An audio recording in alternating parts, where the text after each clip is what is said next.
Hello, hola, salud, namaste, ni hao. Since I made the last video, I have learned more about the creation and commodification of the cultural tourism product.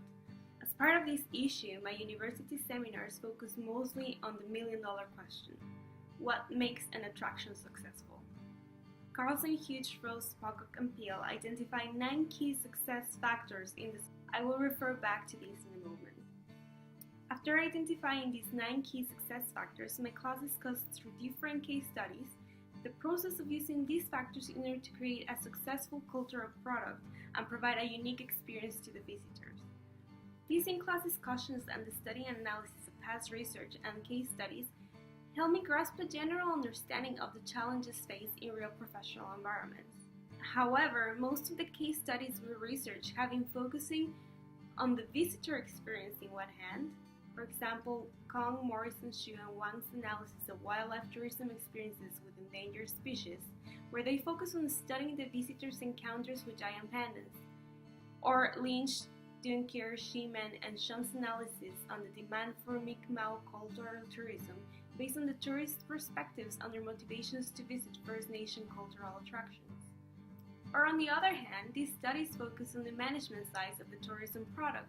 For example, Kwon Mason's comparative study of interpretation provision at the Stonehenge and Adbury on managing megalithic monuments. I understand and appreciate the importance of such documents.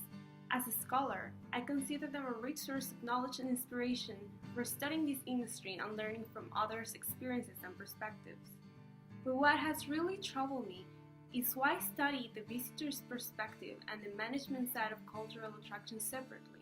I also know that studying the visitor's experiences on its own is already challenging, complex, and time-consuming. But this thought made me want to dig in the industry and analyze the cultural destination from both stakeholders' perspectives. Some of the major questions that have been drifting in my mind in relation with the success of cultural attractions are: do cultural enterprises really know what tourists and visitors want? And do all members working on the cultural destination have the same understanding of where the attraction stands and where it is heading? Like I said, most of the readings focus on questioning either cultural tourism management and planning or on questioning the visitor's experience. But are both parties heading in the same direction? I decided to go to the Australian Centre for the Moving Image, better known as ACME. I chose it for being one of the most popular Melbourne museums and being on the top 30 attractions list for Melbourne or TripAdvisor. I also chose ACME because of its close relation with the 9 success factors identified by Carlson, Hughes, Ross, Pocock, and Peel. ACME is already located in one of the prime locations in Melbourne. It is in the middle of Federation Square, right across from Flinders Station. It is also in close proximity with many other attractions. ACME also has a program for volunteers. I actually applied to volunteer for ACME when I first arrived here, and I'm still on the waiting list hoping to get an interview until December. ACME also plans for product differentiation by bringing different exhibits throughout the year. This maintains its life cycle by bringing different exhibitions that people have not seen before and also adding value to the quality of the experience at ACME. When I first moved to Melbourne, some of the major advertising that I saw on the trams, on bus stations, and even on pamphlets was that of David Bowie's, an exhibit that is currently playing at the ACME Museum. During my first visit at ACME Museum for David Bowie's opening night, I realized that the science interpretation is essential for visitors to understand all the information provided in the exhibits at ACME.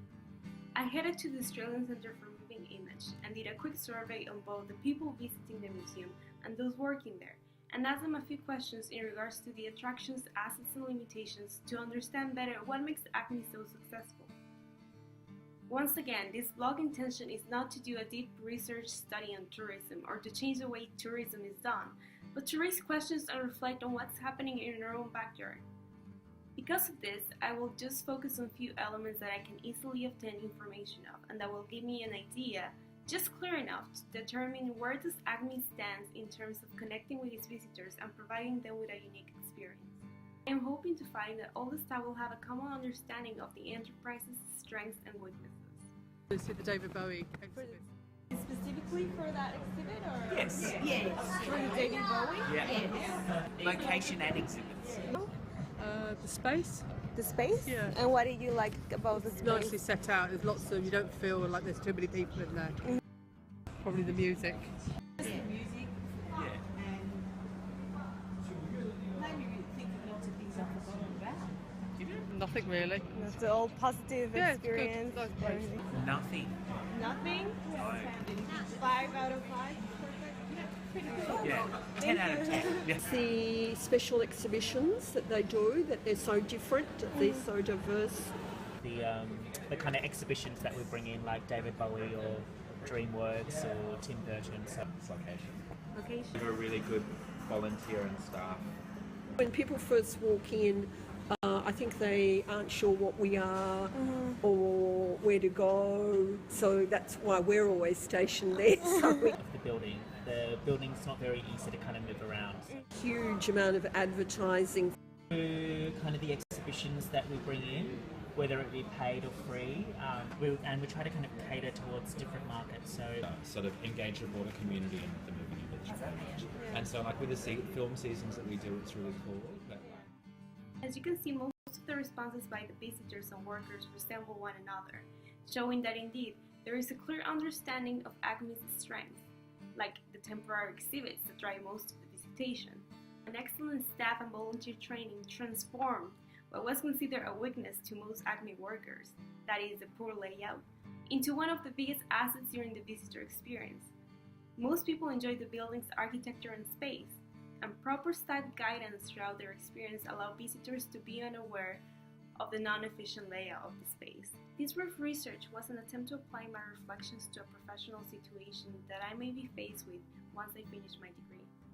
It helped me understand the importance of research like that found on the success factors in cultural heritage tourism enterprise management.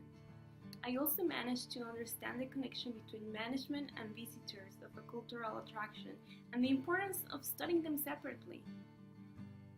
Yes, an understanding of the visitor experience and the managerial side is essential, but a separate, in-depth understanding of what is happening behind or in front of the scenes allows professionals to determine the flaws in the system and also to come up with the most efficient resolution to the problems. Management assessment, market research, customer satisfaction surveys, and other research studies are all essential to the efficient and sustainable administration of an enterprise, as well as the creation of a unique visitor experience.